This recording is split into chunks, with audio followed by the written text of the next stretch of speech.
Hey, you ever feel like you're the only one who enjoyed something? Yeah, me too, all the time. That's actually the life of someone who enjoyed Andrew Garfield's portrayal as Spider-Man. Up until the past few years at least, I feel like people are starting to finally warm up to the Amazing Spider-Man films. Or at the very least, people are starting to recognize that Andrew Garfield's portrayal as Spider-Man wasn't the problem with this reboot. The Amazing Spider-Man films had the unfortunate luck of following up one of the most beloved superhero trilogies of all time. It also had the unfortunate luck of being followed up by another reboot that was arguably as popular as the one that preceded it. In other words, the Amazing Spider-Man movies are the unwanted middle child of Spider-Man films. But thankfully, YouTube video essayists are changing the narrative, and I'm here to do the same. For the longest time, discourse around the Amazing Spider-Man franchise revolved around what the films did wrong. But in this video, I'll be focusing on what Andrew Garfield's Spider-Man did best. Well, in my worthless opinion, of course. So let's get into it.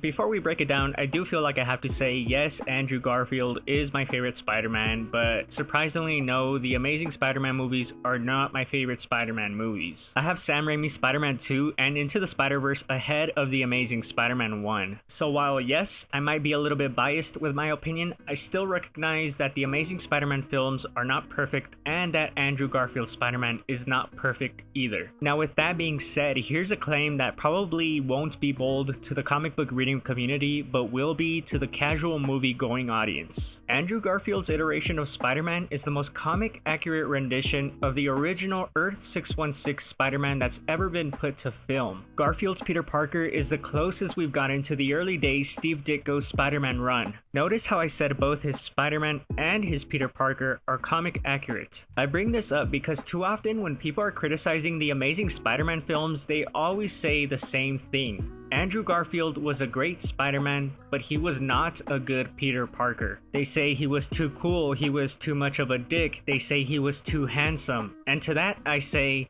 how dare I? How dare you?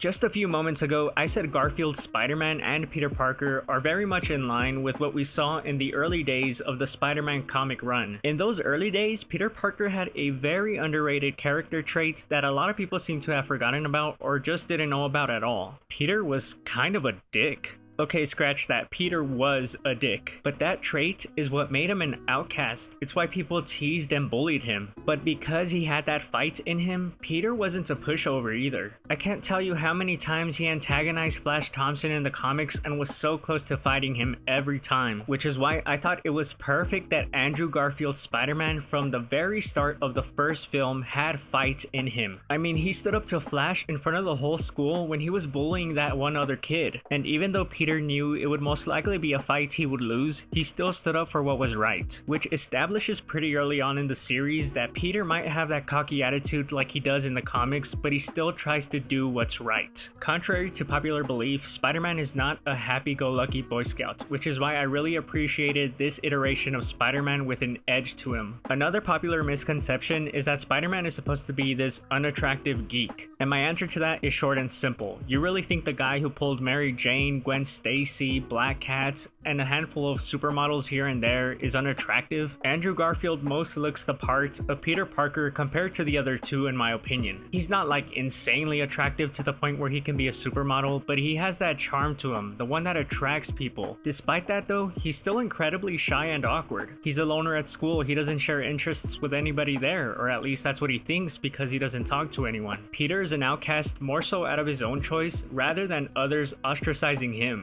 And it makes for a great change of pace because Spider-Man is supposed to be flawed, he's supposed to be relatable, which is why our introduction to Peter Parker in the Amazing Spider-Man series works in my opinion. Spider-Man is not supposed to be a pushover or a happy-go-lucky Boy Scout, which is why I think Andrew Garfield's Peter Parker was spot on.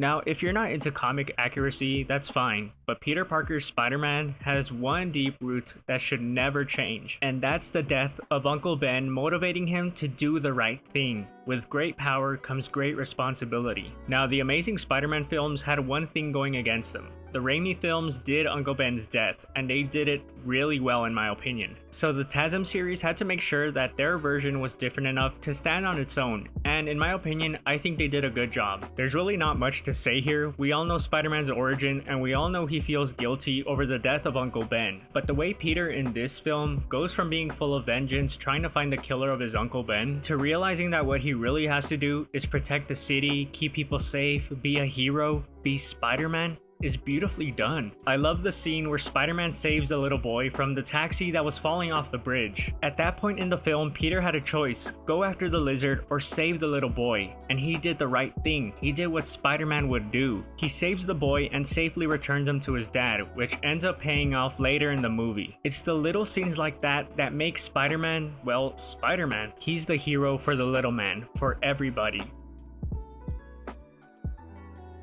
Now, one of the biggest complaints of the Raimi trilogy was that Spider-Man didn't quip enough, and boy did they make sure that Andrew's Spider-Man was full of quips, and I absolutely loved it. Andrew in the Spider-Man suit is the closest thing to a Saturday morning Spider-Man cartoon or a Spider-Man comic, and I will die on that hill. The scene where Spider-Man stops the car robber is the most Spider-Man thing I have ever seen on the big screen. That scene has it all: quips, arrogance, and sick fight choreography. And the best part is that Peter being arrogant under the mask isn't out of character for him, because it's already been established that Peter Parker has that slight arrogance to him, just as he did in the comics. When Peter gets bitten by a spider in The Amazing Spider-Man, his characteristics don't radically change, which means he's still the same person at heart. Just because he has powers doesn't mean he's Spider-Man. He's Spider-Man because he's Peter Parker, and it's his struggle to find out how to balance those two lives that brings me to my next point.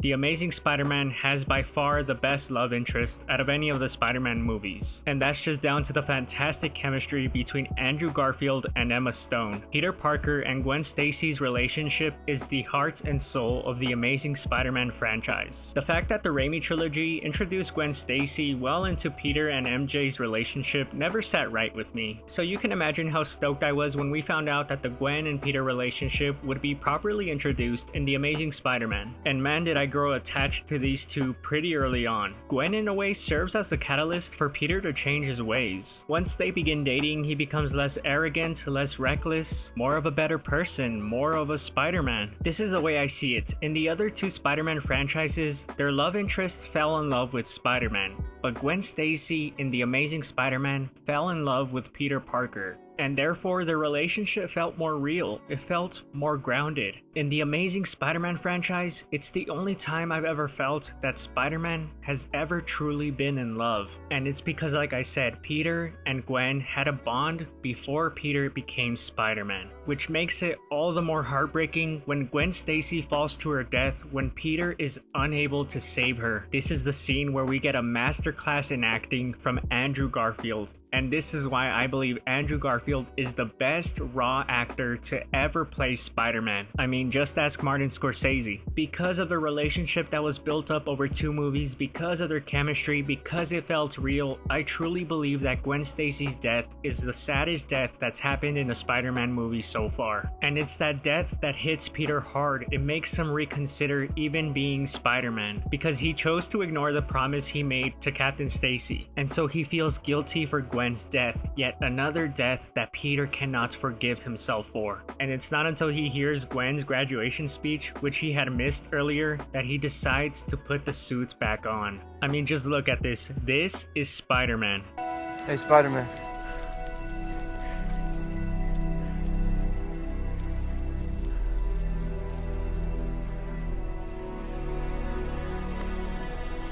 I knew you'd come back. Yeah, thanks for stepping up for me. You're the bravest kid I've ever seen. I'm gonna take care of this jerk. You go take care of your mom, okay? Alright, get out of here, go.